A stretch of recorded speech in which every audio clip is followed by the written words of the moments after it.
Alright, back to back series में आपका स्वागत है, जहां पे दोस्तों मैं बात कर रही थी third parameter of measuring our digital campaigns.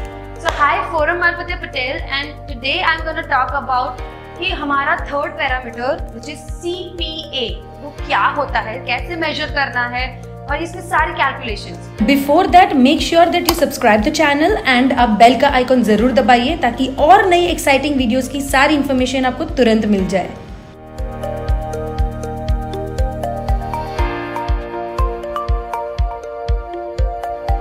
दोस्तों इसका फुल फॉर्म ही हमें कह देता है उसका मीनिंग क्या है, that is cost per acquisition.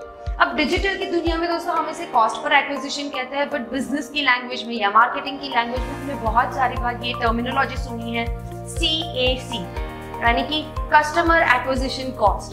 So it's totally equivalent. हम डिजिटल में इसे CPA कहते हैं, but it can be CAC also CAC। अब कैसे कैलकुलेट करना है, इसका मीनिंग ही यही है कि हमें एक कस्टमर को बनाने के लिए टोटल खर्चा कितना लगा, इसे कहते हैं कॉस्ट पर एक्विजिशन। हम बहुत सारी एडवर्टाइजमेंट्स रन करते हैं दोस्तों कई बार, और उसके बाद जाके हमें बहुत सारी मल्टीपल लीड्स मिलती हैं। वो लीड्स हमारे सेल्स फनल में जाती हैं। वही सेल्स फनल के थ्रू फिल्टर होते होते हम कुछ कस्टमर्स जो हमारे होते हैं जो उसमें से कन्वर्ट होते हैं और हमारे साथ जुड़ते हैं, हमारे प्रोडक्ट लेते हैं या हमारी सर्विसेज का लाभ उठाते हैं। सो ऐसे ही आप अगर देखोगे तो हम बहुत सारी एडवर्टाइजमेंट्स का खर्चा करते हैं। यहाँ पे एग्जांपल के तौर पे मैंने ये कंप्लीट कैलकुलेशन समझा है, जैसे कि हमने फर्स्ट कीजिए कि हमने एक नई ऑफर लॉन्च की है और वो ऑफर के लिए हमने 2 एडवर्टाइजमेंट्स रन की। पहली एडवर्टाइजमेंट थोड़ा अवेयरनेस के लिए थी और दूसरी एडवर्टाइजमेंट में थोड़ा और श्योर शॉर्ट सेल्स के बारे में मैंने बात की थी। जनरली हम एड्स के लिए भी ऐसी फनल डिजाइन करते हैं, राइट, कि जहाँ पे हम मल्टीपल कैंपेन्स हम दिखाते हैं सेम कस्टमर को, ताकि बार बार देखने से वो हमें जल्दी से हमें कांटेक्ट करे या हमारी ऑफर का लाभ उठाए। सो मैंने भी यहाँ पे 2 एडवर्टाइजमेंट्स रन की थी। जैसे कि फर्स्ट एडवर्टाइजमेंट की अगर मैं बात करूँ तो उसका टोटल बजट जो था वो हमने 50,000 रखा है, और फर्ज कीजिए कि जो सेकेंड एडवर्टाइजमेंट है उसका जो टोटल बजट है दैट इज 20,000। सो ऑफकोर्स अब यहाँ पे समझ पा रहे हो हमने टोटल दोनों एड मिला के टोटल कितना बजट यूज किया है, 70,000। अब जो फर्स्ट एड थी उसमें से हमें जो लीड्स मिली है, वो लीड्स अगर आप देखोगे तो 150 लीड्स यहाँ पे हमें कुछ मिली है, जिन्होंने हमसे इंक्वायरी की है, हमारे प्रोडक्ट के बारे में कुछ पूछा है या फिर जस्ट हमसे कांटेक्ट किया है, and they are just leads right now, they are not my yet customer. उन्होंने मेरी कोई सर्विस या कोई प्रोडक्ट खरीदी नहीं है। सो 150 लीड्स आर देयर, ऑलराइट। और यहाँ पे कैंपिंग 2 जो हमने रन किया था उसमें से हमें 30 लीड्स मिली। अब ये अगर मैं टोटल की बात करूं, अगेन दोनों कैंपिंग मिला के मुझे जो टोटल लीड्स मिली हैं दैट इज 150 प्लस 30 यानी कि 180 श्योर शॉर्ट मुझे लीड्स मिली है।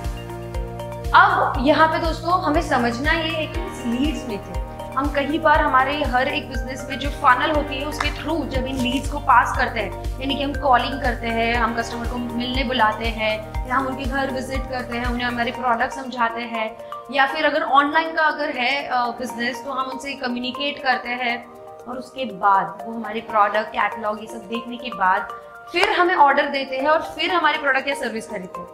So after that they become our customer. Till that point they are all our leads. So 180 leads तो मिली, but 180 leads में से श्योर शॉर्ट कस्टमर जिन्होंने हमसे बाय किया, जिनका बिल हमने रेस किया, वो कितने थे, 50 ही बने। अब 50 जो बने हैं वो मेरे कस्टमर। तो अब हमें ये कंप्लीट कैलकुलेशन ऐसे करना है कि ये 50 कस्टमर्स बनाने के लिए मुझे टोटल कितना खर्चा उठाना पड़े। अब डिजिटल की दुनिया में मैंने टोटल जो खर्चा उठाया था इन 50 कस्टमर्स को बनाने के लिए, they are my 2 ad campaigns जो मैंने रन किए थे। तो टोटल खर्चा उसका था 70,000, उसमें से मुझे 50 लीड्स मिली। So that simple as it is कि हमें बस 70,000 डिवाइड बाई 50 यानी कि total expense divided by total number of customers, हमें यही सीधा डिविजन करना है and we will get our CPA। So my CPA is 1400, यानी मुझे 1400 रुपए लगे हैं एक कस्टमर को बनाने के लिए। अब दोस्तों यहाँ पे बहुत ही इंपॉर्टेंट चीज मैं आपसे डिस्कस कर रही हूँ। कई बार कुछ बिजनेसेस में ये सिर्फ डिजिटल के एड कैंपेन्स ही नहीं, बट अगर हम बिजनेस लेवल पे कई बार लेते हैं तो इसमें बहुत सारे और खर्चे ऐड कर सकते हैं एंड विच इज सजेस्टेड कि करने चाहिए। फॉर एग्जाम्पल, ये 2 एड कैंपेन के लिए आपने एक एड मैनेजर रखा है, तो उस एड मैनेजर की सैलरी भी, या फिर उसको जो आपने कमीशन पे किया है, या फिर अगर एजेंसी आपने हायर की है तो एजेंसी का कोई क्या चार्ज है, वो भी इसमें ऐड होगा। It's not just this 2 direct charges, but there are many other indirect charges जो लगते हैं। अब ये indirect charges भी इसमें ऐड होने चाहिए। That's the ideal thing which I always recommend and I suggest. So that will हमें पता चलेगा कि हमारा actual CPA क्या है। बहुत सारे businesses इसमें गड़बड़ करते हैं और यहीं से CPA की गिनती ही गलत होती है और इसीलिए पूरे प्रोजेक्ट की कॉस्टिंग या प्रोडक्ट की कॉस्टिंग की गिनती ही हमारी गलत हो जाती है और इसी वजह से हम कई बार प्रॉफिट नहीं कमा पाते हैं या बिजनेस हमारे प्रॉफिट में नहीं आ पाते हैं। सो आई होप कि इसके साथ मैंने जो ऑल थ्री सीरीज जो मैंने कंप्लीट रन की थी to understand the measurable parameters, जो मेरे फर्स्ट 2 वीडियोस आपने ऑलरेडी देखे होंगे और आज ये तीसरा वीडियो था, तो 3 वीडियोस की एक कंप्लीट सीरीज थी जो आप लोगों के माइंड में एक कंप्लीट आइडिया देगा that how to measure our digital campaigns और कौन से पैरामीटर्स को ध्यान में रखने चाहिए। So keep analysing this parameters and keep optimising your campaigns. और इसी के साथ I am taking sign off. So this is Forum Marfat Patel. Bye bye, see you and stay tuned. अगर अच्छे लग रहे हैं मेरे वीडियोस और इन्फॉर्मेटिव है तो प्लीज सब्सक्राइब कीजिए और बेल का आइकॉन दबाना बिल्कुल मत भूलिए।